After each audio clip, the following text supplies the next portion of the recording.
어딘가 마음 한구석이 텅 비어버린 듯한 느낌 혹시 느껴보신 적 있으신가요? 오늘 우리가 함께 파헤쳐볼 이야기는 바로 이겁니다. 현대사회의 공허섬이 단순히 어떤 믿음의 문제가 아니라 우리 삶을 설명해주던 해석의 언어 자체가 사라졌기 때문이라는 아주 흥미로운 관점이죠.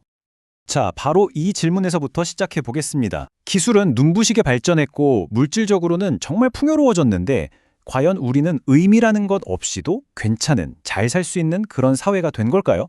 이 질문이 오늘 이야기의 가장 중요한 출발점입니다.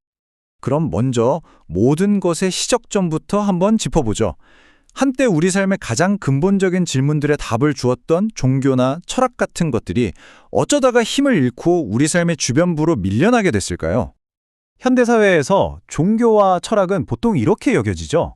종교는 과학 시대에 맞지 않는 낡고 비합리적인 것. 그리고 철학은 당장 먹고 사는 문제에 아무런 도움이 안 되는 그냥 현실과 동떨어진 이야기 정도로 말입니다.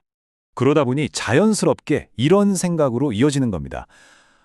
우리는 이제 그런 낡은 관념들 없이도 충분히 잘 살아갈 수 있는 새로운 시대를 맞이했구나 하고 말이죠. 그런데 어쩌면 이게 아주 중요한 걸 놓치고 있는 생각일지도 모릅니다. 그렇다면 우리가 놓치고 있는 건 대체 뭘까요? 바로 종교와 철학의 본래 역할에 대한 오해입니다. 우리는 그걸 정답을 주는 무언가로 생각했지만 사실은 그게 아니었을 수도 있다는 거죠. 핵심은 이겁니다. 종교와 철학은 원래 인생의 모든 질문에 정답을 딱딱 알려주는 그런 마법 상자가 아니었어요. 그 본질은 우리 삶에서 일어나는 수많은 경험과 사건들을 이해하고 또 받아들일 수 있도록 도와주는 하나의 튼튼한 해석의 틀을 제공하는 거였습니다. 좀 더 구체적으로는 이런 기능들이었죠. 우리는 왜 사는가 같은 질문을 던질 수 있는 언어를 주고요. 또 피할 수 없는 고통의 의미를 해석할 수 있는 구조를 만들어주고 죽음이나 실패 같은 아주 힘든 경험을 설명하는 하나의 방식을 제시했던 겁니다. 그러니까 삶을 그냥 버티는 게 아니라 어떻게든 이해할 수 있게 만들어졌다는 거죠. 그런데 어느 순간부터 이 단단했던 해석의 틀이 힘을 잃기 시작합니다. 왜 그랬을까요? 바로 사회가 던지는 질문 자체가 바뀌는 결정적인 전환점이 있었기 때문입니다. 근대 이후 사회의 질문은 그 방향이 완전히 바뀌었습니다. 더 이상 왜 사는지를 묻는 대신 얼마나 생산적인지를 묻기 시작했죠. 무엇이 의미 있는가라는 질문은 얼마나 효율적인가라는 새로운 가치의 자리를 내주게 됐습니다.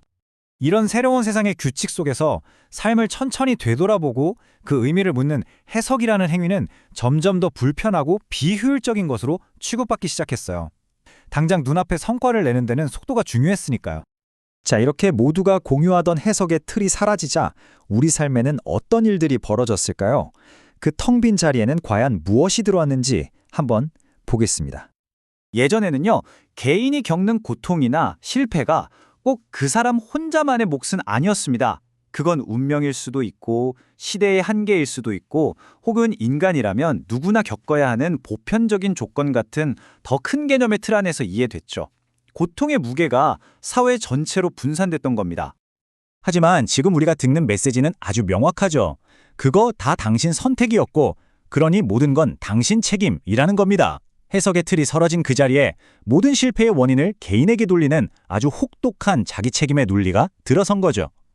여기서 정말 중요한 게 바로 이겁니다. 사람은 고통 그 자체보다 그 고통의 의미를 도저히 이해할 수 없을 때 무너집니다.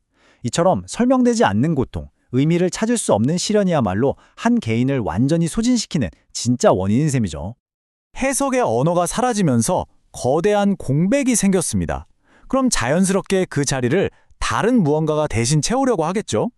과연 그것들은 성공적인 대안이었을까요? 우리가 정말 주변에서 흔하게 볼 수 있는 것들입니다.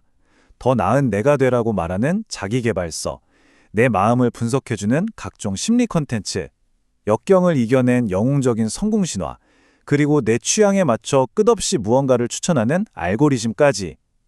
이 모든 것들이 해석의 빈자리를 파고들었습니다. 하지만 이게 근본적인 해결책이 될 수는 없었습니다. 왜냐하면 대부분 단편적인 해법이나 일시적인 위로에 그치기 때문이죠. 삶 전체를 꿰뚫는 어떤 통합적인 시각을 주지는 못하니까 오히려 밑바닥에 있는 근원적인 공허함은 더 깊어지기도 하는 겁니다. 그렇다면 우리가 느끼는 이 공허함, 이건 대체 정체가 뭘까요? 이건 단순히 실패의 증거가 아닙니다. 어쩌면 우리에게 뭔가를 알려주려는 아주 중요한 신호일지도 모릅니다. 오늘 이야기의 가장 결정적인 통찰입니다. 문제는 단순히 믿음을 잃었다. 그 차원을 넘어섭니다. 더 근본적인 건 우리 삶의 의미와 목적, 그리고 고통에 대해 함께 이야기하고 나눌 수 있는 공통의 언어 자체를 우리가 잃어버렸다는 데 있습니다. 그러니까 우리가 느끼는 이 텅 빈 느낌은요, 무작정 과거로 돌아가라는 퇴행의 신호가 아닙니다. 맹목적으로 뭔가를 다시 믿으라는 요구도 아니고요.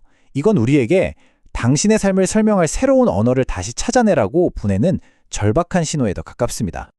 이 점을 오해하면 안 됩니다. 해결책은 과거의 시스템을 그대로 가져오는 것이 절대 아닙니다.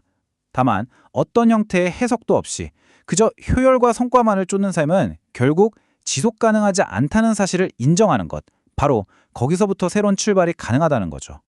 그래서 마지막으로 이 질문을 여러분께 던져보고 싶습니다.